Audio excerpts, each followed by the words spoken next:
The dollar is tanking. We are, as I'm talking to you right now, we are 3 percentage points away from a historic low for the dollar. You know what that means, ladies and gentlemen? The world is dumping the dollar. It is not long for this earth as the world reserve currency. Well, the whole thing propping up our economy was the low cost of consumer goods and the fact that the dollar is the world reserve currency.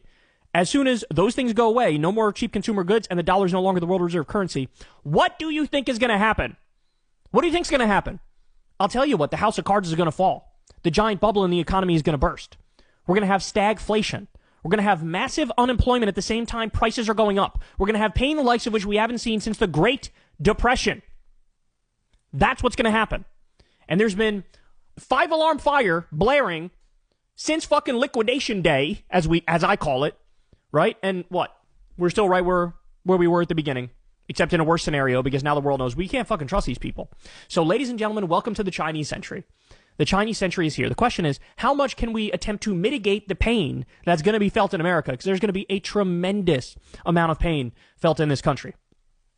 So, look, my guess is Trump is looking to get literally a piece of the action, like a mob boss.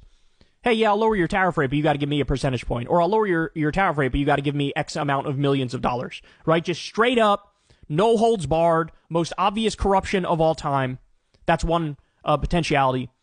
The other thing is, he just truly is ideologically married to this idea of tariffs, and the end goal would be, let's do tariffs, which is a tax on the working class effectively, while at the same time massively cutting taxes for multimillionaires and billionaires and corporations. Right? And so it's a way to do the old reversal, right? Let's not have a progressive tax system. Let's have a regressive tax system. Let's make the bottom 95% pay everything, and let's let the wealthiest get away scot-free. Because Trump always talked about 1890s were the best time in America. We're richer than we've ever been. What was the 1890s? It was the Gilded Age. 10 people had everything. Everybody else was fighting for the crumbs. We had child labor. People lived in tenement homes. 10 people living in a small, tiny one-room apartment. Right? This is what he wants. This is what he wants. It's probably a mix of all of these things is what's going on.